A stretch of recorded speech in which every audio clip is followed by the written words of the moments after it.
Hi, I'm Dr. Joanne Abatio and let's talk mental health with me. Well, today I'm very excited. We're going to talk about a topic that so many people seem to be very interested in.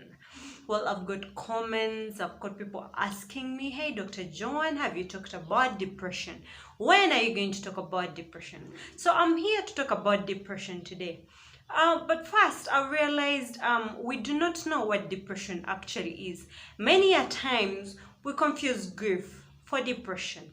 We confuse sadness for depression. So today, I want us to be able to differentiate depression from grief, depression from sadness. I want us to know that experiencing grief, experiencing sadness due to a significant loss is very normal. It is very normal to grieve. It's very normal to be sad. Not only is it normal, but it can be ultimately very healing. It is important for us to grieve in order to heal. If you're watching this on YouTube, please don't forget to subscribe. If you're watching this on any other platform, please don't forget to like, share, comment, ask any questions. I'm willing to answer all your questions. What is grief? I was looking through my dictionary actually, and grief is a noun. Hey, a noun is a naming word. So grief has two dictionary meanings. One, grief is a feeling of intense sorrow due to a significant loss. So if you feel intensely sorrowful because you lost someone, because you lost something, maybe it was a death, maybe it was a loss of a job, maybe it was a loss of a friend. Maybe it was a loss of property. So the feeling of intense sorrow is what we call grief. And then another definition of grief is being troubled or very annoyed. But how is it different from depression? So I want us to move together.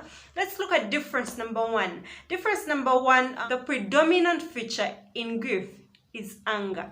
Someone who is grieving is very angry. Angry at the world, angry at God. How could you do this to me? You're very angry when you're grieving. The morbid preoccupation in depression is a feeling of worthlessness. So you're not angry at God. You feel, well, it happened because you deserve it. You're worthless anyway. Whatever happened to you happened because that's what you deserve. You're just so worthless. For someone who is grieving, the predominant affect is a feeling of emptiness and loss. You lost your job and you used to wake up every morning, brush your teeth, dress up, put on those shoes and go to work.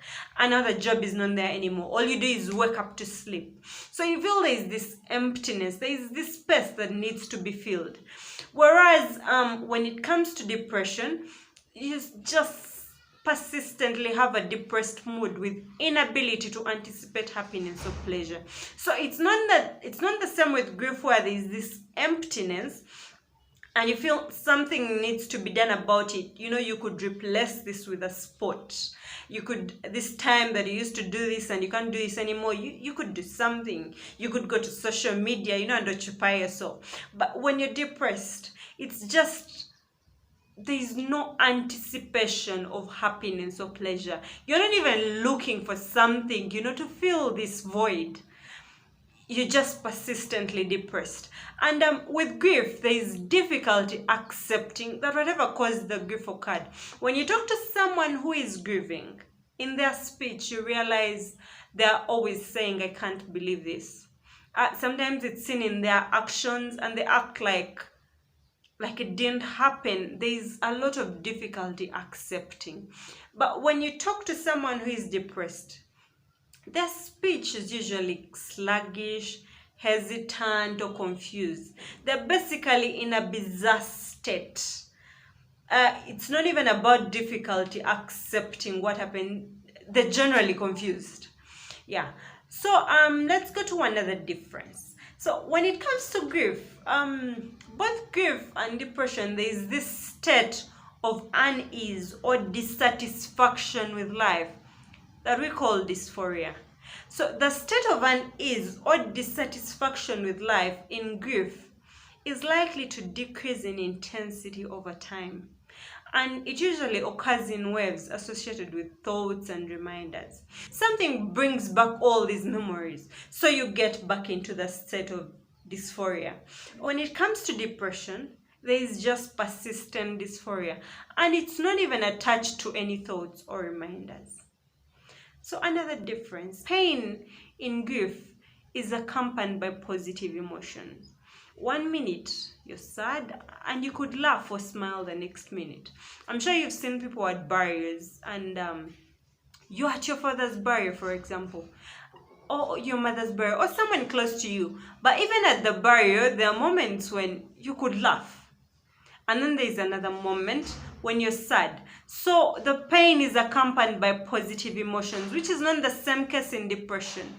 It's just negative emotions all through.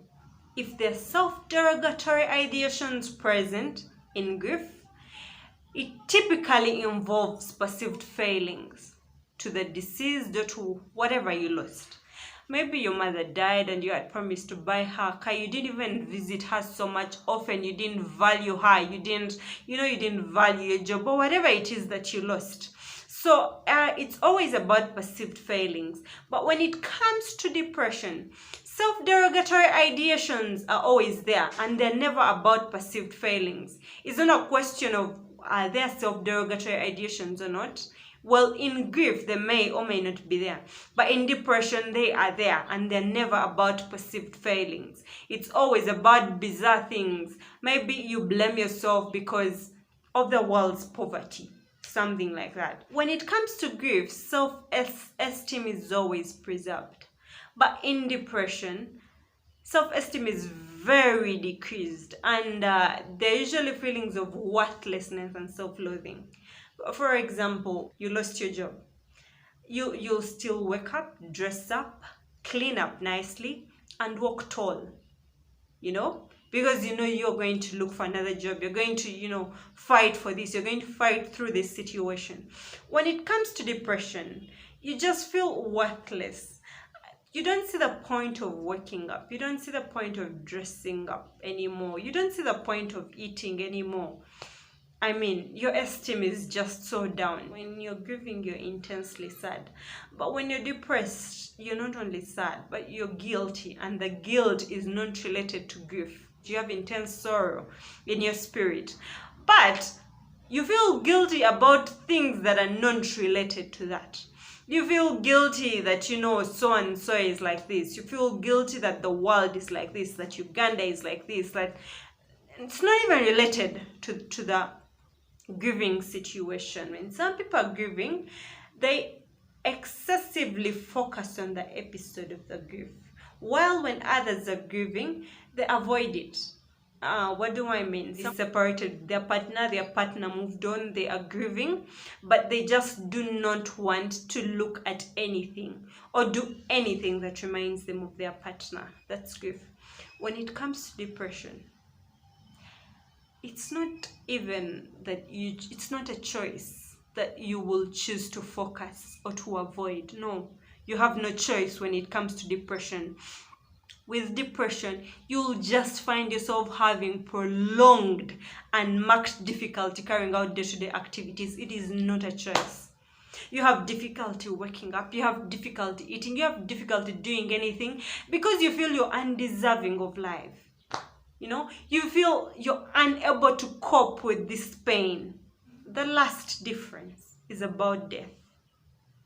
If thoughts of death are present in grief, they are usually about the deceased or about joining them. You're thinking about this person, you wonder what happens after death, where are they now? You're thinking about how short life is. Thoughts are about that, about the deceased or about joining them. Whereas with depression, thoughts of death are about ending one's life. This is because you feel worthless. This is because you feel undeserving of life. This is because you feel you're unable to cope with the pain of the depression. So moving forward, we're going to talk more and more about depression and all other mental illnesses. But today I wanted us to know how to differentiate these two things. I want to thank you so much for listening. I hope you learned something. I really hope you try to understand the differences here and there. Please ask any questions where I didn't understand, why I need more highlighters. But we'll talk about depression more and more. Until next time, bye.